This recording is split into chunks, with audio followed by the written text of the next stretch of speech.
Put your hand on the back of your neck. It's warm. You didn't do anything to make it warm. No fire, no effort, no thought at all. There's a wall between you and the weather, and somebody else built it. There's a coat by the door you didn't have to hunt. There's a number on a dial that decides what season it is inside your house. You spend about 90% of your life on the warm side of that wall. Now take all of it away. No wall, no coat, no dial.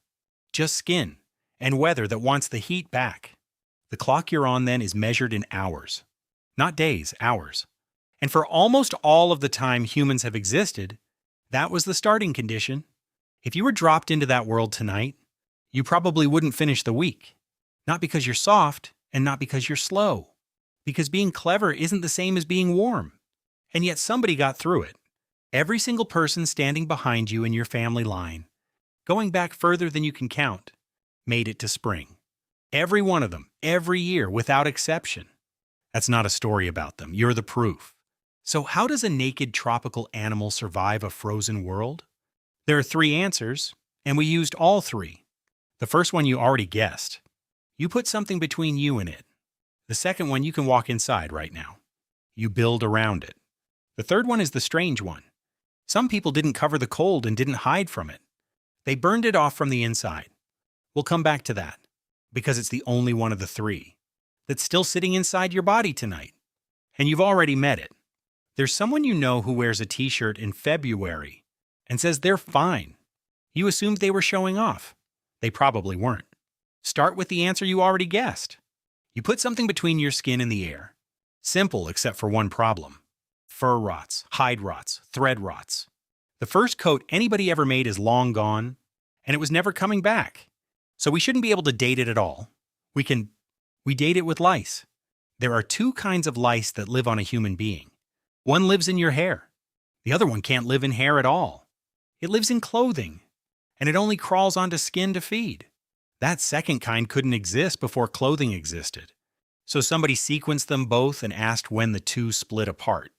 The answer lands somewhere between 80,000 and 170,000 years ago, which means the oldest garment in human history is dated by its parasite, not by the coat, by the thing living in the coat. Now here's what wearing the cold actually does and doesn't do. A coat makes nothing. It has no heat of its own. Put a blanket in a freezer and come back tomorrow. It's a cold blanket. All a coat can do is slow down the leak, which brings us to the second answer, and you're probably sitting inside it. You build, and the clever part isn't the walls. The clever part is knowing that cold air is heavy. Warm air rises, cold air sinks and pools, like water finding the lowest point in a room. So you dig the doorway lower than the bed. The cold rolls down into the entrance tunnel and lies there, and it never reaches you. In northern Greenland, Arctic builders dug entrance tunnels 3 meters long and sank them below the living floor. A trap with no moving parts, built for an enemy that obeys gravity. They were running convection centuries before anyone had a word for it. But look closely, and the second answer has the same hole in it as the first. A house doesn't make heat either. Nothing in that room is generating warmth, except a small fire and the bodies sitting around it. Both answers are the same trick wearing 2 costumes. Hold on to heat you already have, which leaves the obvious question standing in the middle of the room. Where's the heat coming from in the first place? You make it every second without deciding to. Right now your body is burning fuel for no other reason than to hold its own temperature steady. Most of what you ate today will never become movement. It becomes heat and then it leaves you. You are a furnace that happens to have opinions. So the third answer is the one almost nobody guesses. Some people never solved the cold from the outside at all. They turned the burner up. At the very bottom of South America, there's a scatter of islands where the wind comes off the ice, and the temperature sits near freezing most of the year. People lived there for thousands of years. They lived there wearing almost nothing. Now somebody watching this is already objecting that they must have had furs nobody wrote down, that the accounts were exaggerated, that no human body does that. Fair. Except one of the people who wrote it down was Charles Darwin. He was on the Beagle when a woman came alongside the ship with a newborn. Sleet was falling.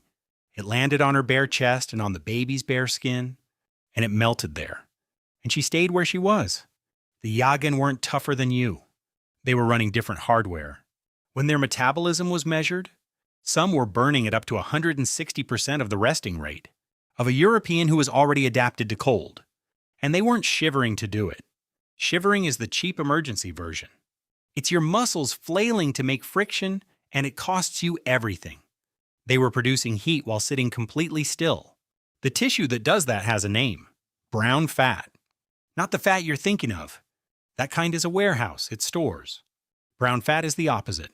Its entire job is to take fuel and convert it straight into heat, with no muscle involved at all. It is functionally a small furnace made of meat, and it shows up in their genes. Researchers comparing them to other cold-adapted peoples found a difference in a gene tied to how brown fat develops. Not a coat, not a wall. A fire burning inside a person, fed by whatever they could catch that week. Which is a strange thing to read about a group of humans. It's a much stranger thing to read about yourself. Here's what the textbooks said until fairly recently. That brown fat is a baby thing. Newborns are born with it because they can't shiver yet. So they need another way to stay warm. And the assumption was that it fades out in childhood, and an adult has nothing left worth measuring. Then somebody put adults in a scanner. In a comfortable room, the scans came back empty, nothing there. So they cooled the room down and scanned the same people again. It lit up. Not in one unusual person.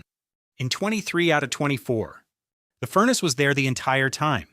It had simply never been given a reason to run. Which brings us back to the person in the t-shirt in February. They're not showing off, and they're not tougher than you. Their burner runs more than yours does. And yours doesn't. Because you have never once in your life needed it to. You have a wall, you have a coat, you have a number on a dial. Every winter of your entire life, the signal that would have switched that thing on got intercepted before it reached you.